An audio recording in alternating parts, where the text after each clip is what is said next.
Rob Jones is going down because I haven't seen somebody get in the way of players as much as this boy was getting. How is he going to get out of the way? The fucking size of the cunt. Tim Sherwood here. You're listening to the Villa podcast. You know, Luca Dean put it so simply after the match, but he put it better than anybody could. As they were all bouncing down the tunnel, those videos that we love only when they win. They're high-fiving, they're saying hello to the camera, they're saying vamos to the camera. Luca Dean turned and said, another one. And it bloody well was another one. Another win, another big away win against a big team. Another win, 9 out of 13.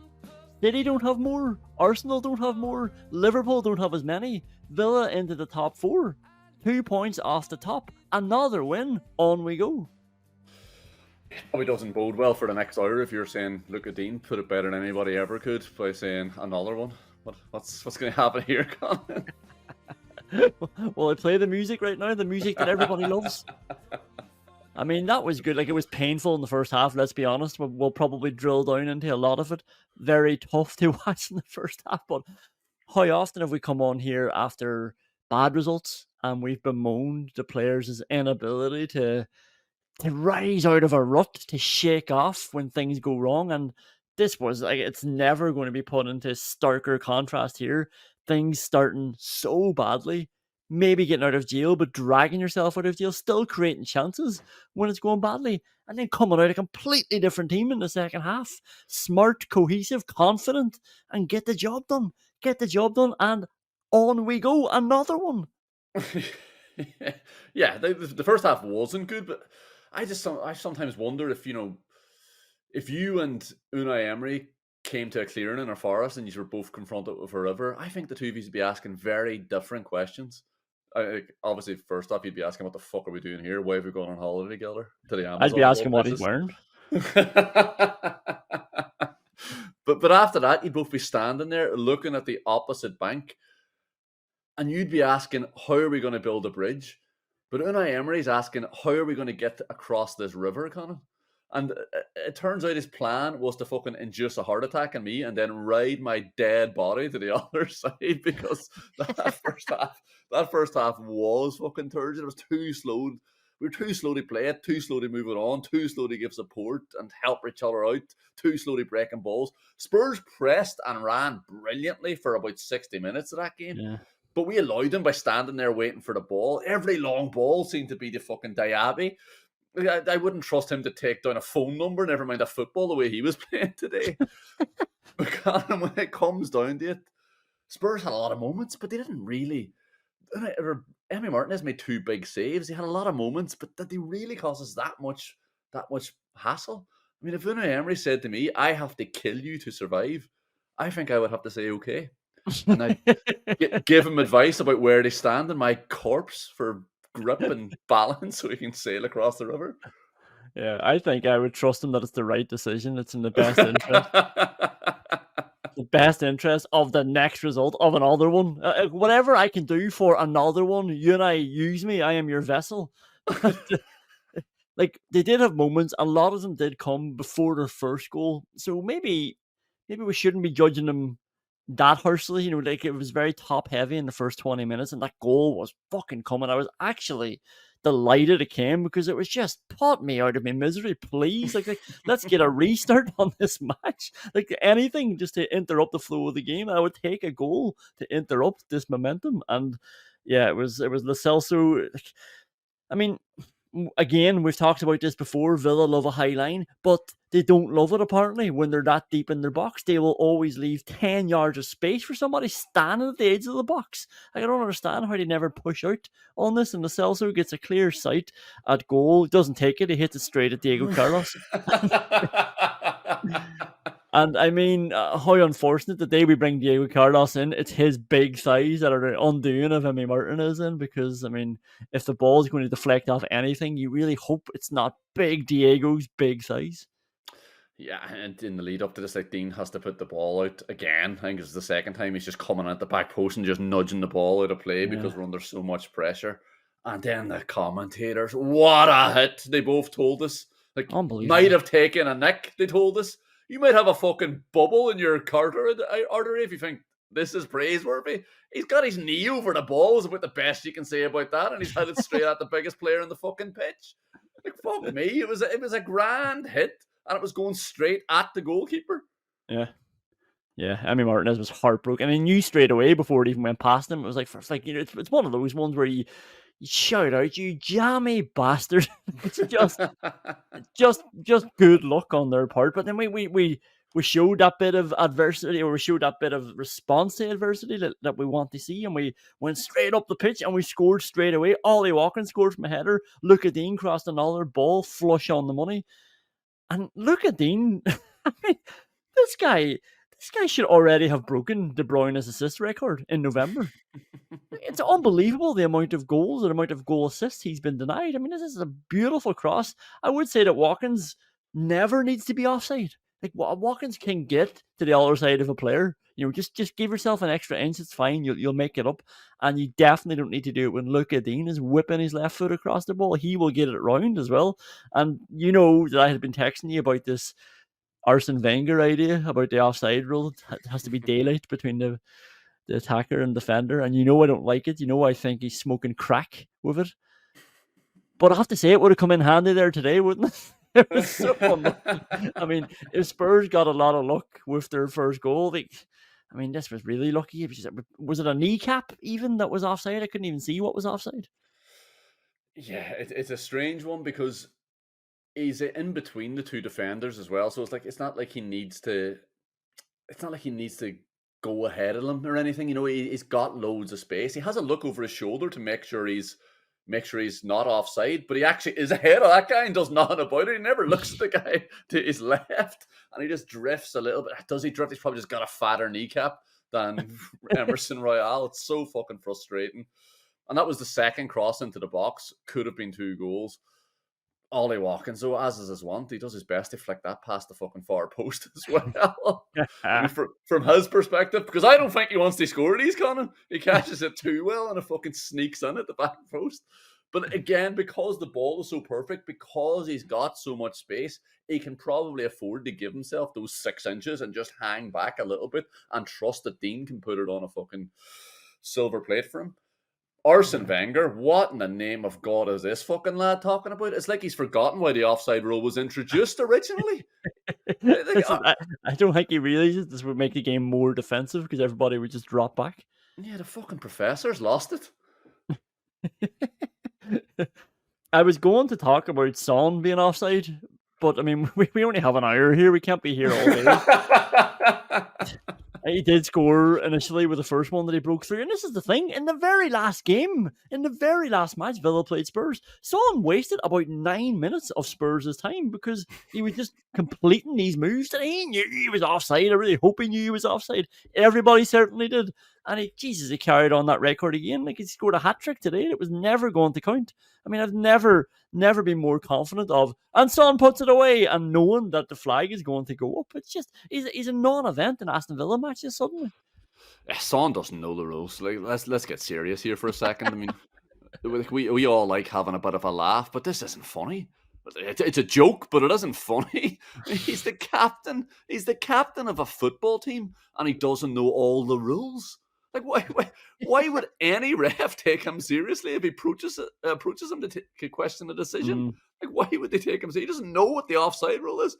He's a centre forward that plays on a defender's shoulder, and he doesn't know the rule most pertinent to that rule. It's crazy. How can he have any sort of authority when he's going up to the referee to have a whinge? The second one, he was offside. Sure, there was 2 of them standing 3 yards behind the line. Well, like, I don't know why the ball comes onto them, but I don't know why they don't go out either. But what do they think is happening there? And then the third one, somebody hits the post. It's a good strike. And Son does well in whatever sport he's playing to stay in as all the Aston Villa defence jumps out and he gets his fucking rewards. Like, I don't know how the Spurs backroom team are going to explain this to Son tomorrow that they actually lost. Should call him Soft. For soft side, not Son side. You get it? Yeah. Anyway, we dragged ourselves not even after the break. It was before the break. I think you would have. I definitely would have. So many other people would have taken 1-0 at that stage. Get the boys in. Let's restart. But Douglas Luiz, oh my God, watching this goal back, I couldn't believe how deep they were. I mean, this would be a wet dream for Tony Pulis. Villa are basically at the halfway line. He's down beside Unai Emery. And to get the ball that accurate, that far up the pitch, and to do it with the way it journeys around a corner is phenomenal technique. It's an unbelievable ball. It's a flush header from Pau Torres, and suddenly it's 1-each. Aston Villa have brought themselves in level at the break after all that, and it's game on because of just pieces of magic from Luiz and Torres. Yeah, it's an absolutely ridiculous pass. I can understand why the Spurs back line is that deep as well. I mean, their centre halves are Emerson Royale and Ben Davis today. Jesus Christ. You don't want to be giving the opposition a bit of space to run into there, particularly with the players we have potentially attacking a ball. The ball is ridiculous. The shape, the arc on it is incredible. And it's a really, really satisfying header to watch. I can only imagine how good it felt to just come straight off his forehead and into the side of the net. Yeah. And we came out in the second half, whole new team. We'll talk a bit more about some of the tactical decisions, first half and second half in the award categories. But the second goal, the winning goal, I mean, what I loved about this was you could see Kamara looking up, surveying his options. Leon Bailey's there. He's thinking, did I think that into him? He just holds on to it. He carries it forward a little bit. He's calm. Villa were calm that second half. And he bangs it to Watkins, lays it off first time to Tielemans. And it's just an effortless ball back to him from Tielemans. Just a little no look. Actually, you're through there. Just take it back there, buddy. And Watkins, I mean, speaking of effortless, it's just the touch, the finish. It's like the finish has come off his first touch almost. It's like a 1.5 touches. And I'll tell you what wasn't effortless. Can we talk about the work that Luka Dean did seconds before on the sideline over on the left-hand side to win a throw-in, to hold on to the ball under so much pressure, showed a lot of strength that I didn't know he had as well. He was holding boys off, like John McGinn there at one stage. Bit of skill, again, composure, and he wins the throw-in. And that's exactly where Villa then work that ball into midfield and get the goal from. It's because of this hero that we're coming on here every weekend to talk about, Luka Dean. Yeah, it was brilliant, and it was absolutely exactly what we needed at that stage. I was actually just thinking, geez, that's great just to keep possession in that situation because we lost it so much in the first half in a position like that. Then after that, it's just lovely, simple, effective football. Great touch and finish. Like, he takes it really quickly, but he also takes it pretty far from the post and with not that much power. But luckily, this fucking Vicario lad couldn't save a fiver in the Paris savings.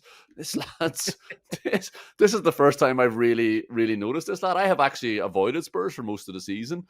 That makes it sound like it's a lot more active than it was. I haven't actually seen many Spurs games, is what I mean by that.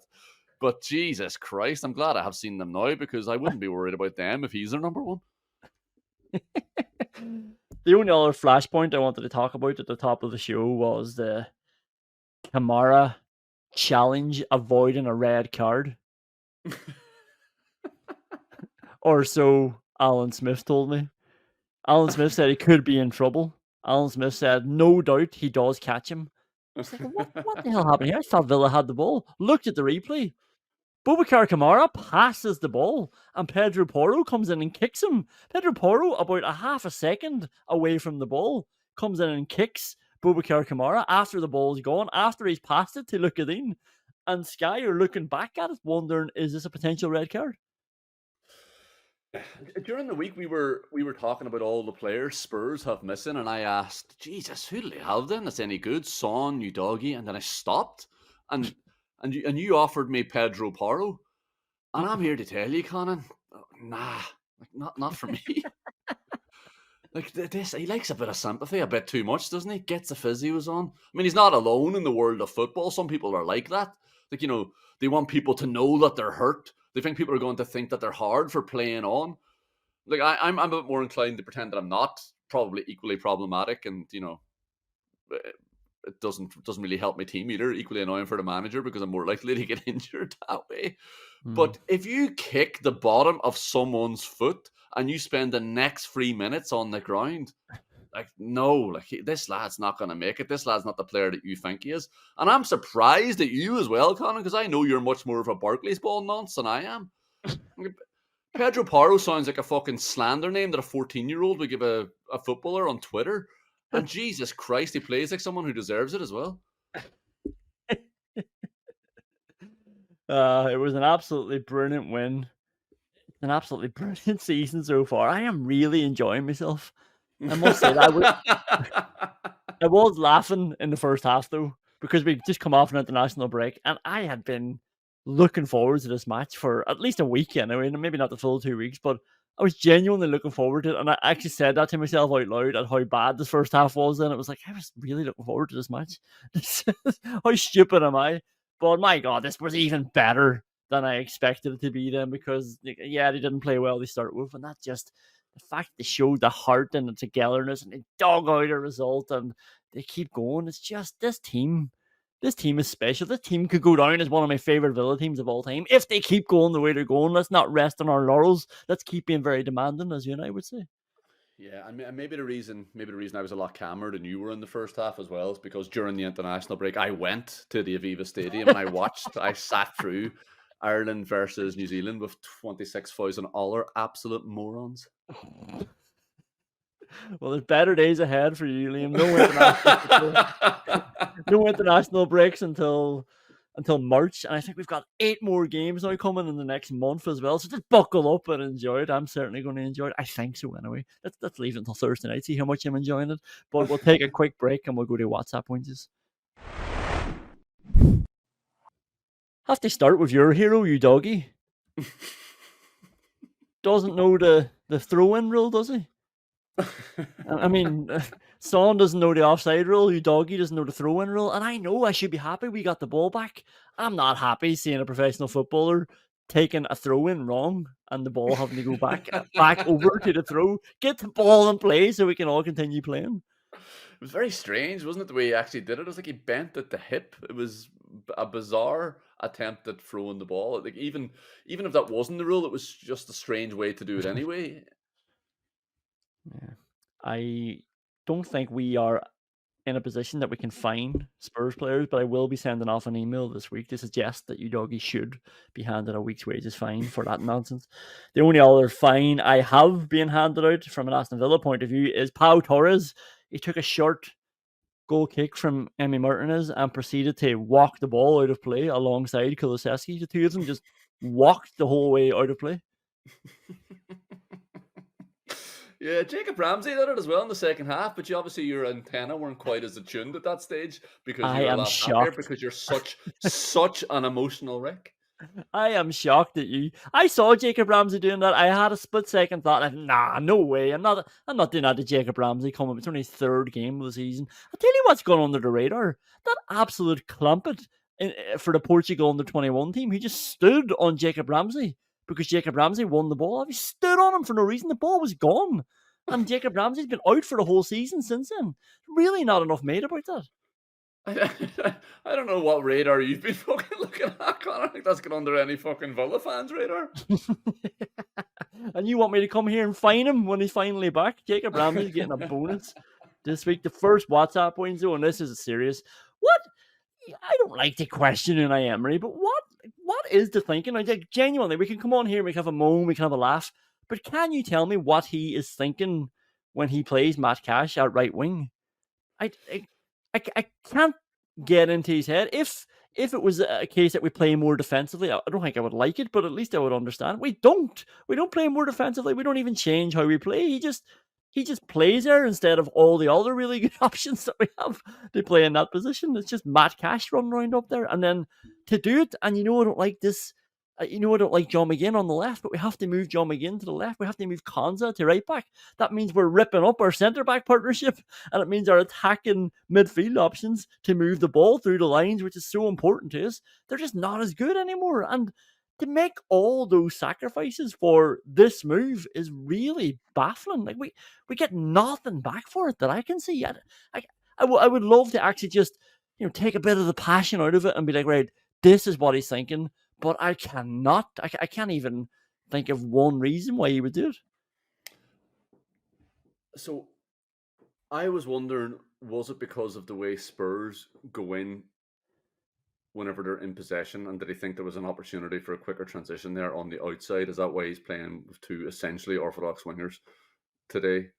Whenever he's playing him there, it is a bit strange for all those reasons that you mentioned. But you have to remember, in that first half, we scored 3 goals from, or sorry, should have scored 3 goals from deep crosses, deep outswinging crosses from Dean into Torres. Torres definitely should have scored. Jesus Christ, that was a sitter. And Watkins scored an offside goal because his kneecap is bigger than Emerson Royale's. And then we scored an actual goal from the same thing. I know it was a set piece.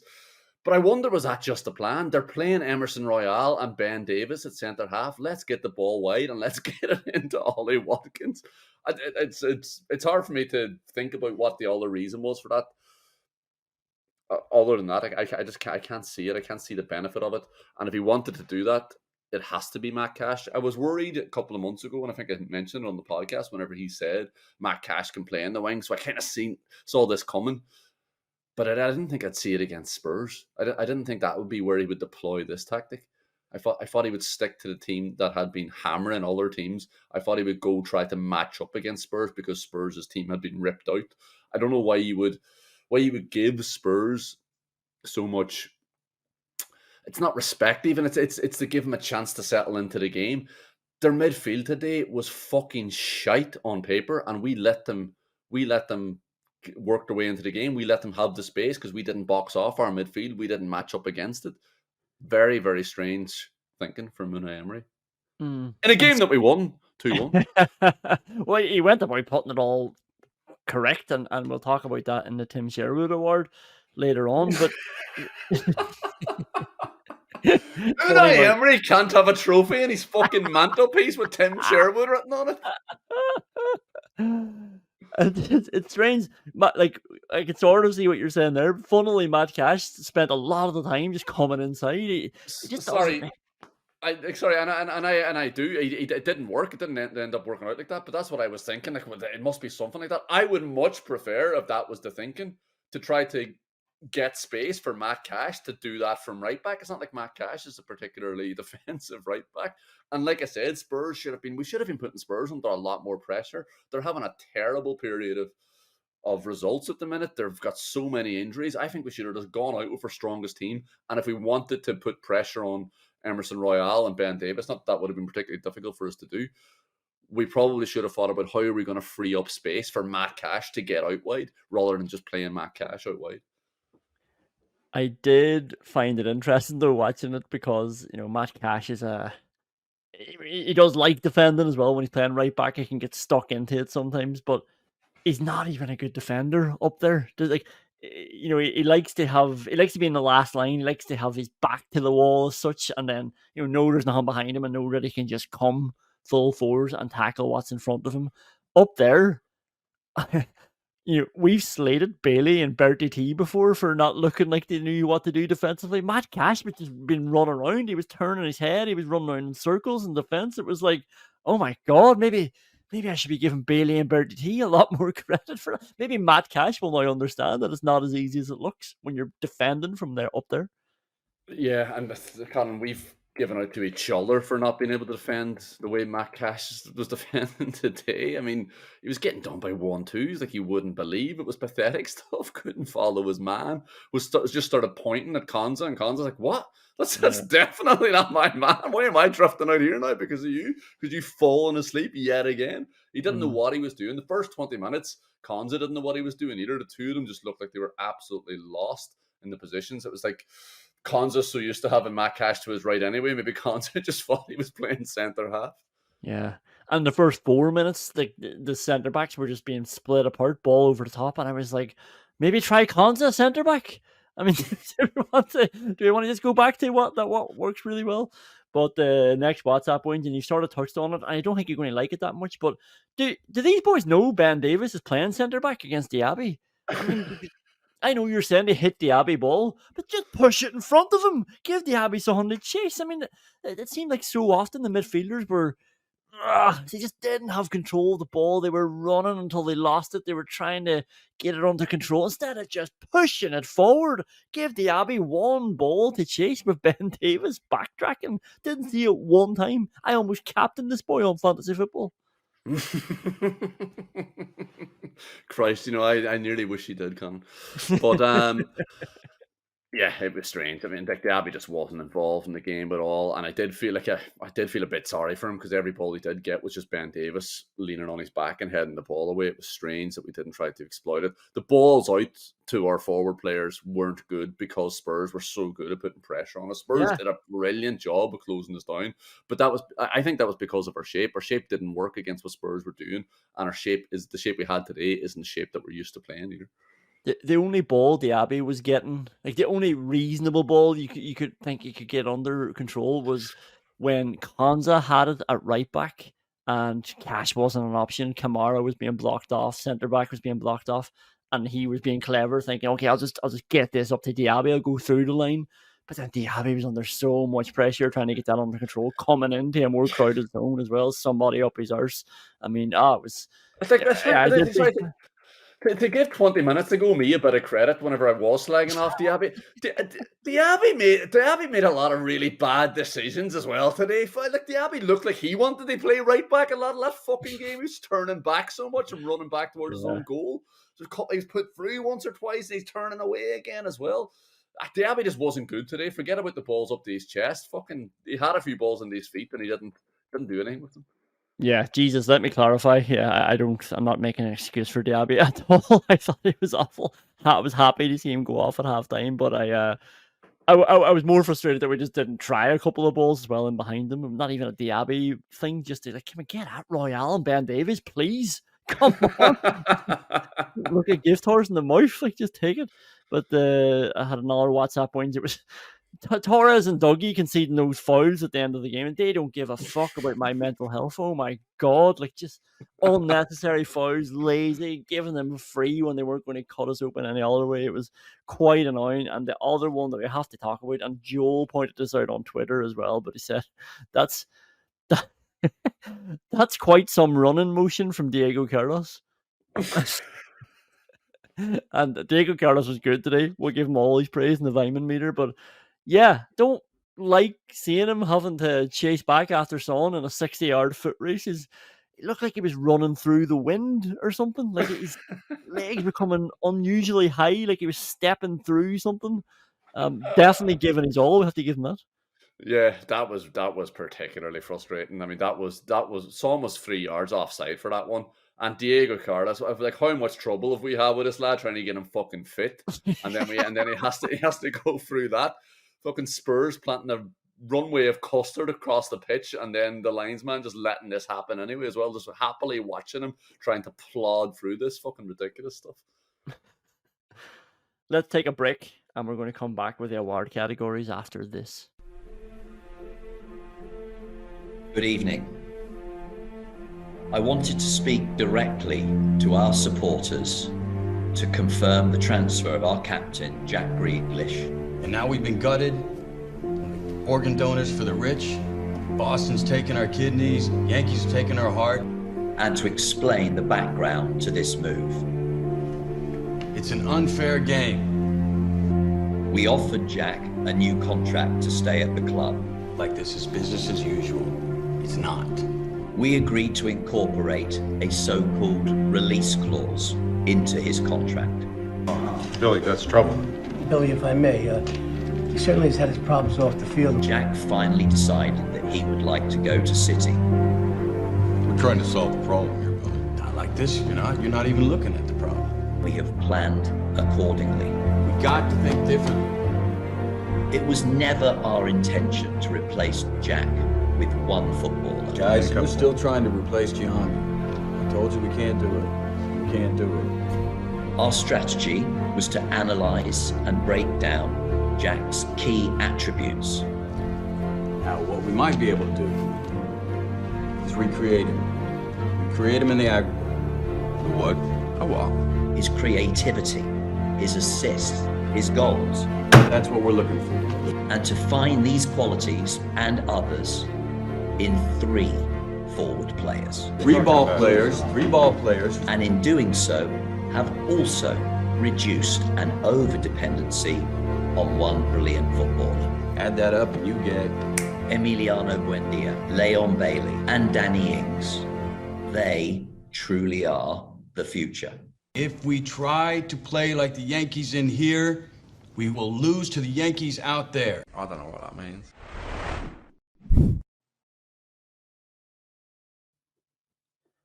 It's a very competitive Ronnie Rosenthal award. It's actually going to be tough to pick the real winner from this, but let's start. Let's start with your hero, you doggy. Lovely, lovely ball from Pedro Porro. Amazing, perfect, inch perfect ball from Pedro Porro. Putting you doggy. And it's a deep run. You had worried about it. You'd said you hope people don't spot the way past the high line is to have a runner coming from deep. And when it's your fullback, when it's your doggy, they can make inroads from deep. And like it's a deep run past Konza actually. And Pedro Porro puts you doggy through, and he just panics, like no composure. He balloons it over the bar. Yeah, Konza seems to leave him. He thinks Carlos is going to get the ball. He passes him off without telling him. Like Konza has at times this season looked like he's telepathic the way he's reading the intentions of forward players. But for your telepathy to work, somebody else has to be able to receive it. And I don't think Diego Carlos is telepathic, Esri. You can't just pass him off while remaining silent. Tell him Carlos doesn't know you, dog. He's coming bombing in behind him. Very, very strange defending from Konza. Kulusevski had a big chance. Some weird Pau Torres defending, trying to hold somebody off. He just ran around the other side of him. And they sit Diego Carlos down, who's sort of on tilt, just stretching across, trying to block it. And Kulusevski, who's shown a bit of composure, now just drills it off the post. It was very strange. He had a big section of that net just to put the ball into. It's terrible from McGinn in the build-up as well. The short pass to Douglas Luiz. Douglas Luiz isn't on his toes enough either, but McGinn plays it blind. And then the weird is, Torres wins the ball, but he donates his prize to the fucking Tottenham Hotspurs infirmary. I don't know what he was playing at there. And Kulusevski, you're right, does absolutely brilliant and makes a mug of Carlos, who does brilliant for a bit of last-ditch defending. But Jesus, great free from Kulusevski. But Jesus, the finish isn't good. It's never seen a ball hit the post that cleanly as well. I just thought it was in. Like even before he shot, I was like, there we go. And then just dunk. Flying back out. But Pau Torres, before he made a hero of himself, like that header, another lovely Lucadine ball, another amazing assist from Lucadine that will never be. And Pau Torres heads it wide. You could say it was Ollie Watkins bad, that bad headed miss.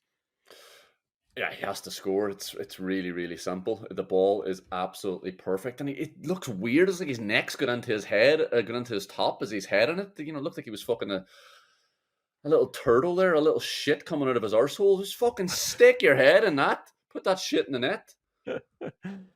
Brian Gill had a really tame shot with his left foot on the left side. But at this stage, I was like, oh, for fuck's sake. I thought without Madison... Spurs would just be looking for balls over the top they saw, and I knew he'd be offside, so it should be fine. But they'd shown a couple of nice little passes of the play at the edge of the box, just to run in through the lines, and I was like, oh no. And Brian Gill thankfully got that chance, and he should have done way better. And then the big Pau Torres was a big one. Let's split this into the first half and second half and see what the worst was for the first half, because the big one then was Douglas Luiz turning the ball over, getting it to Watkins, getting it to Abbey. Everybody did the right thing except the Abbey. I mean, like, I've said before, it's lousy that he's playing in these crowded areas. He's not getting that chance. I'm saying today he didn't get a ball played in front of him. He got a ball played through on goal. He's on his left foot. Just wrap your foot around it. And he loses it trying to come back out. You know, I don't mind people losing the ball, but when they're losing it doing the wrong thing, it's really hard to stomach. Yeah, I think Watkins can push it a bit further ahead of him, but it's not Watkins' fault that Diaby decides to turn into three Spurs players. It's such a strange decision. The ball's slightly behind him. I think he can just sweep that first time. Yeah. Doesn't seem to remember that Vicario is the goalkeeper for Spurs. Very, very strange. I don't know why. Why does he think he's got a better chance coming back out and drifting and then using somebody else in front of him to try and bend it around them? You're through on goal. Just have the shot, pal. You're not going to get a better chance than being through on goal. Who do you think the winner was here? Because I mean, Pau Torres was bad, but then Udogie's was really bad, and Kulusevski's is probably my winner for the first half.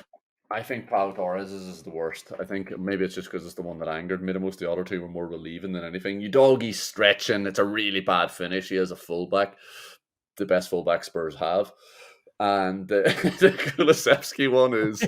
Kulusevski does so well beforehand to absolutely rinse Carlos. It's hard to tell. Diego Carlos had one as well, where the ball just comes into him. It's absolutely ridiculous. yeah. I know he's right-footed, but I would suggest if you want to get the ball onto your right foot, the best way to do that isn't to completely air shot it with your left and let the ball hit off your standing right foot. Fuck me, it was dreadful. Could be a what the fuck winner just yet, but the second half, Leon Bailey, I don't think I want to see this boy starting a game anymore because he looks so good when he comes on. He just looks great, especially when he's coming onto a game like this when things aren't going well. He's just bouncing across the ground. He looks like he's got a lot of energy. He looks like he's got so much positivity. He looks very confident. And in this one, you're sort of like, yeah, go on, get at the defender. And he gets on to his left, goes by you, doggy, like he's not even there. And,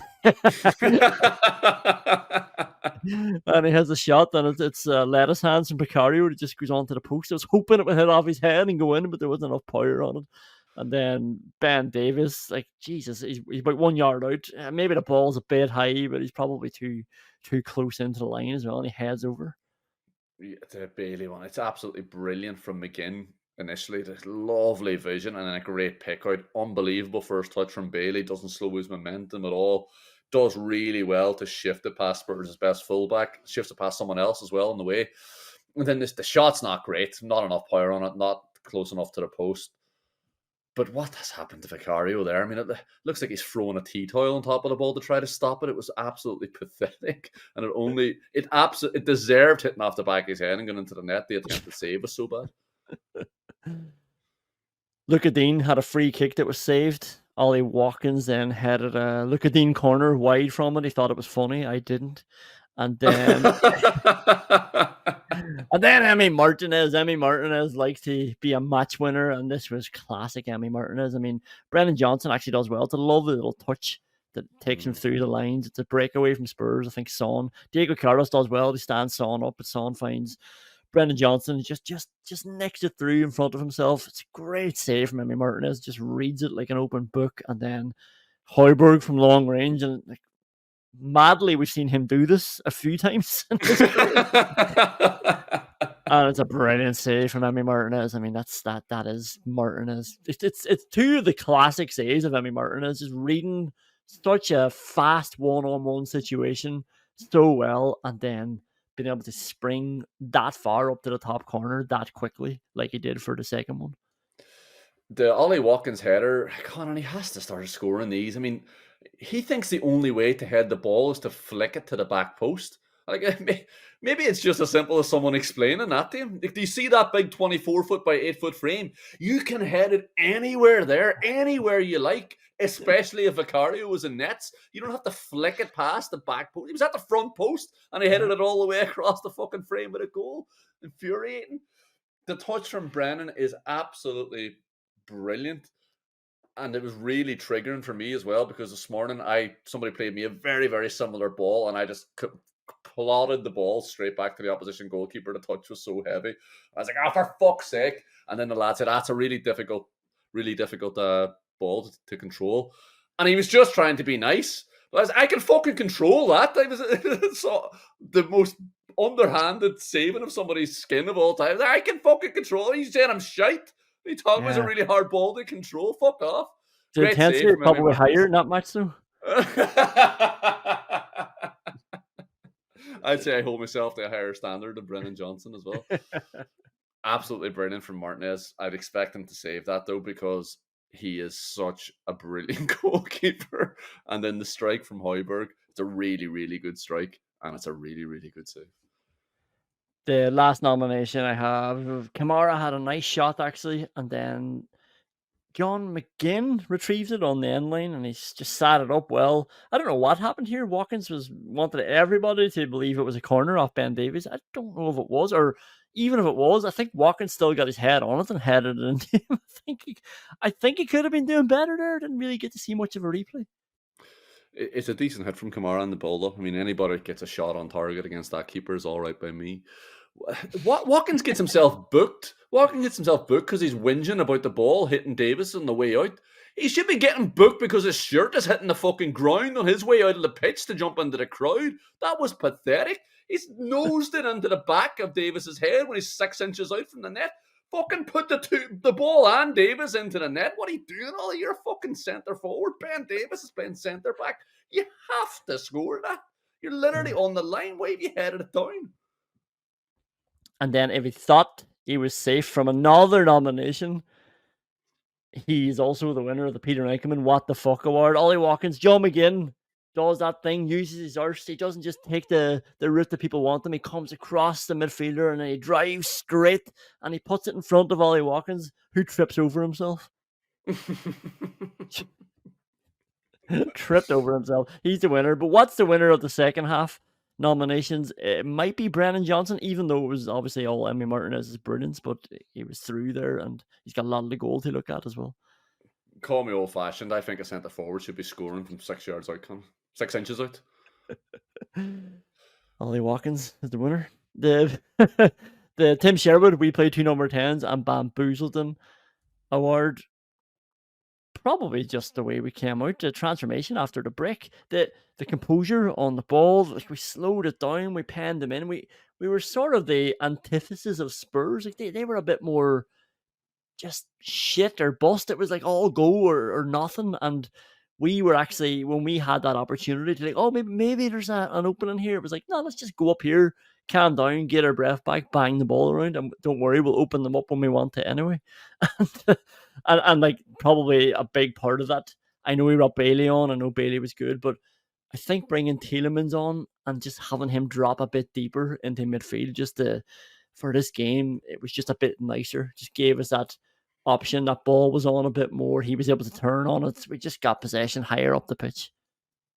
Yeah, and I know we gave Unai a bit of a do in there as well, but you have to wonder, was this part of his plan all along? Like, playing Cash at right back looks like a more defensive setup. Playing a flat 4-4-2 looks like a more defensive structure. And was he just thinking, Spurs can't possibly play the way they want to play for this full game? They can't do it. The players are going to be fucking wrecked. Remember, most of these players don't play a hell of a lot of football as well, so they don't have those miles in their legs that can keep them going for that long. Maybe he was looking at their bench thinking, ordinarily that would get them out of trouble here, but they've got nobody to bring on. Was he doing the Rocky 3 approach to management here? Just taking punches, telling them that ain't so bad, waiting for them to punch themselves out. Oh, Liam, keep talking, please. and they did, and we absolutely dominated the last 30 minutes of that game because Spurs were done. You're right, we were able to play the way we normally played, and we slowed it down, passed the ball around. Kamara really came into it, was controlling the game. Tielemans was brilliant after he came on, and I was actually just thinking for a lot of that second half, get the ball to Bailey quicker, get it to him as much as you fucking can, because he's got these boys on toast. That's how easy it was for us in the second half. Honestly, yeah, you're bang on. I had the exact same thought, because one of the things I wrote down for you like Glenn Whelan take a 90th-minute penalty award, and I wanted to talk about Cash, but we talked about him in WhatsApp whinge. The winner is Ange, because Spurs can't maintain 90 minutes like that. Obviously, they can't, and he needs to figure out a way going forward of what system or what style of play can we play that we can actually maintain for 90 minutes, or how can we control the game a bit better? They completely died out, and then I started looking back in hindsight then thinking, is that why Emery was so happy to go in at the break 1-1? His celebrations for that goal were unbelievable, but it was almost like, fuck, amazing, because we're definitely going to score at least 2. We're definitely going to get another goal, and now we've given ourselves a really good chance at going on and winning this game, because they did completely die out. It was Rocky coming up saying, I may be stupid, but I ain't breathing heavy.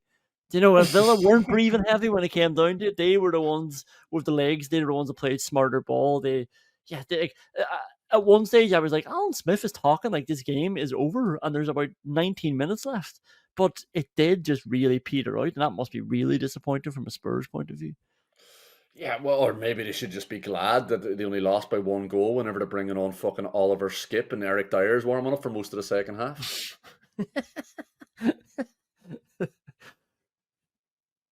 The John Gregory, if I had a gun, I would have shot him quote of the week. You never have to go far to find this. You just go onto Instagram, you just type in Unai Emery. Unai Emery, by the way, who had another lovely quote. He was out in Milwaukee to visit the Bucks over with Wes Edens. And he was really enjoying himself. Good to see him being treated well during the international break, just being put up. Good to see him educating himself further as well. We know he's going to be doing that. But then he came out 149 years for this fantastic club. Happy birthday, Villa. More great memories are yet to come up the Villa. I don't think anyone has ever been more easily pleased than you. I mean, that quote is so inane, really, Conán. Like, let's get real. If it wasn't somebody you love saying, I mean, you got excited there a second ago whenever I quoted Rocky 3. Fuck me. You got so excited that you quoted it yourself again, fucking 2.5 minutes later. This is just brilliant. More great memories are yet to come. I mean, you're basically like Adrian in Rocky 4 telling me that I can't win, stand at the top of the stairs telling me to not go to Russia. And me and Unai are at the bottom of the stairs saying maybe I can't win. Maybe all I can do is take everything I got. And you know what? To stop Villa getting into the top 4, they're going to have to be willing to die themselves. Yeah, you're going to be a bit like Apollo Creed at the start of Rocky 4 if we keep going down this road. Let's do the Weimann meter. I've never looked forward to the Weimann meter as much in my life. And step forward, Diego Carlos. I mean, the fact that he's playing in this match now, like this boy, he's back. I feel like when Diego Carlos was playing some of the games this season, it was just like, yeah, like, we're getting minutes in these legs. We're playing him when we can. I don't think it was looking at him as equally as the other players, but now he's playing away to Spurs. Like he's shifting the whole team around to get Max Cash at right back. But he's happy to do that because he's happy to play Diego Carlos with Son there as well. I think I was worried about Diego Carlos and Torres there, but I mean, it didn't really have to be. They played the offside line perfectly. He had this flick clear from a Pedro Porro ball as well, and like that's going to be a good ball in. He was playing it into Son. And he just flicked it out to Kamara. It was Konza-esque, I would say. And then he just whips out his passing artillery in the second half, just dinking it over players, banging it long, drilling it into feet further away. He was on it. He had a big tackle on Son as well, sliding tackle. Yeah, this guy was really good. Yeah, I think my favourite thing that he did, there was a moment there just after we gave the ball away, I think, and the ball loops into the air. Konza, who couldn't get his positioning right for the first 20 minutes of that half, didn't know where he was supposed to be. Turns out he didn't even know where his goalkeeper was supposed to be. It turned out that was in between the posts, Ezra, same as every fucking week, and gets in the way of Martinez. Martinez drops the ball. He drags Konza back by the shirt and jumps on top of the ball himself. And just as all that is happening, big Diego Carlos just leans into Brian Gill's head. Brian Gill thought he was going to get a penalty for it as well. Little did he know the VAR wasn't working at that stage, but Leon Bailey. I thought whenever he said VAR wasn't working at that stage as well, I thought there was something wrong with the cameras or the computers or something, but then they said Jared Gillett was in Stockley Park, and I realised that's what they meant by VAR is not working. This is what I always say about the Sheffield United game after lockdown, after everything opened up again. Villa Sheffield United, for some reason, was the first match. Everybody was watching it because everybody was at home, and obviously the goal line technology wasn't turned on for the first half. And I was always like, they turned it on at half time. Relax, like it was on for the second half. Anyway, going up, Leon Bailey, and for so many reasons, but tracking back on Kulusevski. Poor Kulusevski thought he was away. He thought it was Torres and Diego Carlos chasing him, and Leon Bailey was just flying by him. He actually went too fast. He had to come back out to tackle him. And I questioned before, why is Diaby on the halfway line when we've got corners? But maybe this is why. Maybe it's just Diaby or Bailey, whoever our fastest players are. You're the ones going to have to chase if this all goes wrong. But come on, I mean, like, he skipped past the what the fuck moment just because Ollie Watkins fell on his face, which is obviously going to win.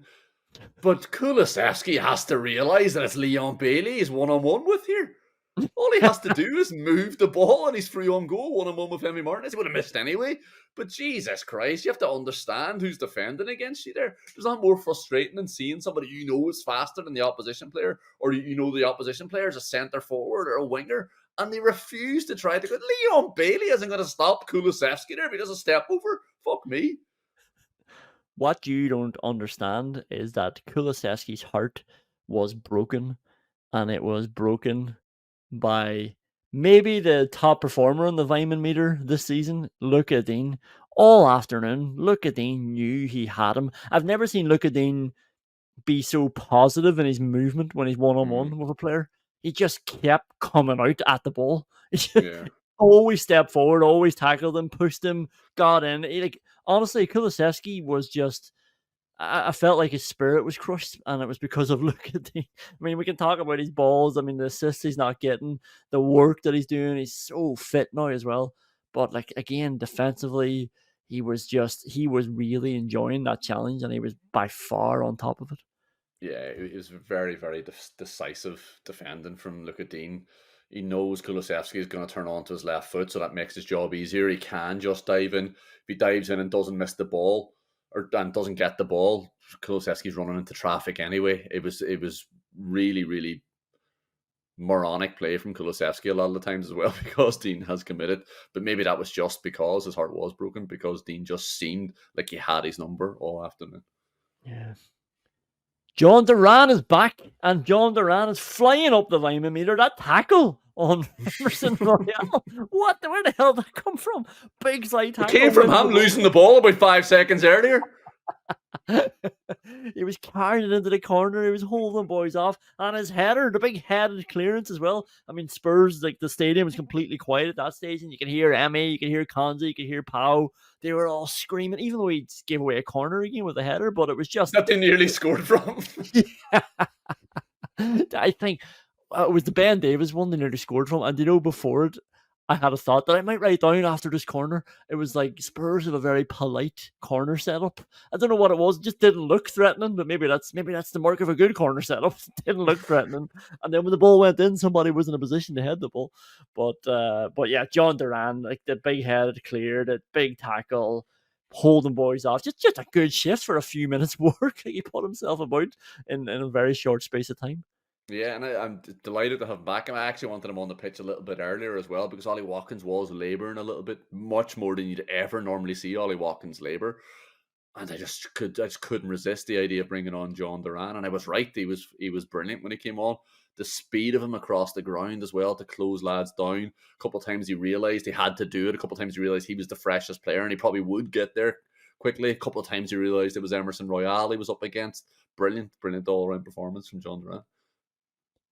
Emi Martinez going up, not just for the shortest sleeve t-shirt that isn't a vest that he was wearing afterwards. I mean, it wasn't a vest, it was very, very short sleeve t-shirt, but for his celebrations afterwards, boys were going over clapping, and then Emi Martinez just came past them all and did a big Emi Buendia jump and punch into the air. Got the two fists going. Bailey was following him because Bailey was just feeling great, and he was jumping about as well. You mentioned, obviously the saves and stuff like that, but yeah, the decisiveness of just pulling Esri Konsa.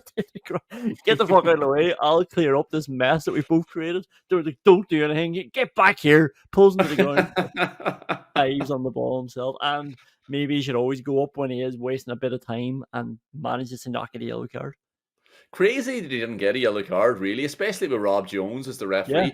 Yeah. The weirdest thing about that is I don't think any of our players look like they've played with the fucking bros officiating before. Like, did they think that Rob Jones and the boys woke up this morning, banged out fucking 50, 100k barbell curves with their fucking foreheads to start giving up free kicks for lads falling over softly? It was so weird. The first 20 minutes, the Villa players were just looking up at Rob Jones looking for a free. There's one with John McGinn. John McGinn was brilliant in the second half. The first half, absolutely crazy.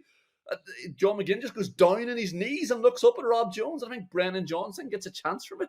Yeah. To be fair to John McGinn, I couldn't see his lips. I don't know what he was actually saying. Maybe he got on his knees to pray because he thought that was the only way Rob Jones would give him a free kick. Maybe he got on his knees to show Rob Jones that he would do literally anything to get a free kick, because that seemed to be the only way we would get a free kick from that nutcase.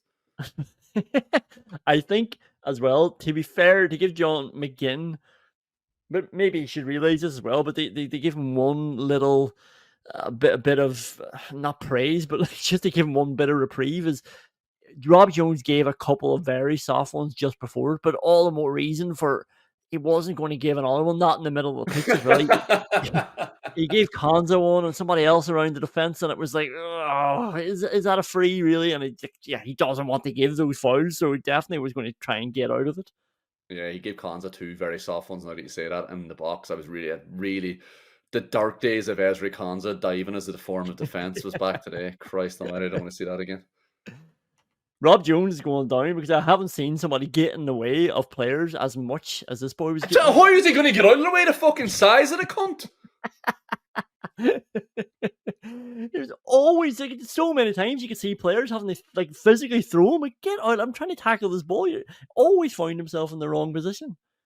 Yeah, he did. Yeah, it was a really bad performance from Rob Jones, and I feel like I've said that more than once, Colin.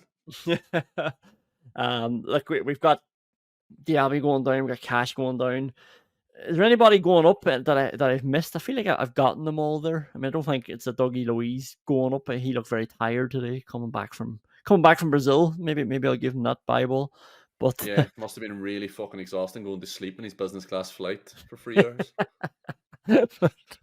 but I feel like I've gotten everybody. Watkins can't go up.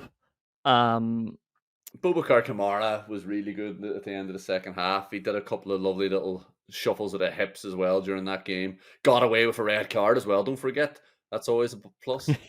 Well, he is suspended for the next game, so maybe that voids his going up on the Vitamin meter, because I don't like going into any game without any of these players. But I see Big Tim get the foot in the Rugmanen back on the bench, so I'm looking forward to maybe seeing a bit more of him. Let's go to questions we can't answer, but probably will. Has there ever been a case of a team cheating and getting absolutely no advantage from that cheating as much as Everton? It feels like a very harsh punishment, I think, with the landscape as well. It's a harsh punishment because Everton have been punishing themselves over the last few years. They've overspent by, I think it was 20 million in the end by the time they sold Gordon and Richarlison. And also, obviously, with Man City being charged last year of 115 offences by the same league, who then let Man City go on and win the league and are top of the league again, or Arsenal are top for now. But the Man City were also thrown out of the Champions League, don't forget that. And it wasn't that they got off on that. It was that they managed to delay it for so long that the statute of limitations went up after 5 years. Man City then got to not be thrown out of the Champions League. So they've been found guilty in Europe. They have been charged in England. Obviously, Chelsea are involved in this as well. Everton are the ones getting done by. Everton given a 10-point deduction. And you sort of thought it might be all right. Like, they're still only 2 points away from the drop. They'll win and get back out of it. But actually then Luton are now going on a little bit of a spirited run, and they've opened that gap up, and now Everton are suddenly 5 points behind. Yeah, I was actually watching Pep Guardiola's press conference yesterday and listening to him say, which he always says, to be fair, I asked the owners and they assured me, blah, blah, blah. I told them if they're lying, blah, blah, blah. And I was thinking, that's clever. Shifting the blame, plausible deniability. Then I realised I was falling into the trap that your pals in the media have fallen in. They've been making him a central character of this story. Like, I've turned him into some sort of supervillain, when in reality he's just a cunt. Like, I don't have to give him an origin story. He's not really a part of this. He's just someone who is a very good manager, and instead of taking the glamour of the Man United jobs 10 years ago, took the easy way out and started indulging in a bit of financial doping. Like, maybe he did feel like his powers were waning and decided to give himself a boost. Sure, they're all at it, Conan. Everyone's doing it, Conan. Like, I'd be surprised, though, because as we know, after being banned for doping, taking Andrelin when he was in Italy, he was obviously, as we all know, subsequently cleared of that. So he didn't dope when he was a player and his powers are waning. So I don't know why we would suspect him now of financially doping. Completely unrelated to that, I was actually thinking there the other day, why would a multimillionaire footballer take Andrelin just to prolong their career by another year or two? I don't really think it's worth it. I mean, one of the side effects is that it causes baldness by throwing your hormones all out of whack. But anyway, that's not related to whatever it is we were just talking about. Oh, yeah, Pep Guardiola. Pep Guardiola, like, does he know he is the most effective piece of sports washing in the fucking world? I mean, his bank manager certainly does.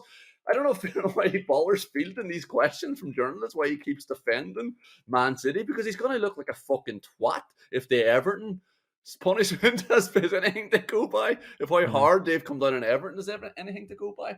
And he's right, it is different. One of the ways it's different is that Everton were done for one thing. Man City have been accused of 115 things. I don't know if you've seen the questions that are going around, but this is a question we can't answer. Is did Darwin call Pep bald after the Liverpool game as well? That's actually what some people are reporting. It's an interesting one to keep an eye on anyway.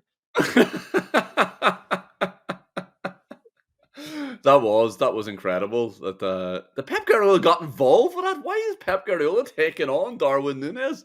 Like, surely he can just walk past that. Surely he's a big enough man to just let a fucking 24-year-old lad who's been running around all day to no end, who's obviously all hyped up. He was on the pitch. Why is fucking Pep Guardiola not able to control his emotions in this situation?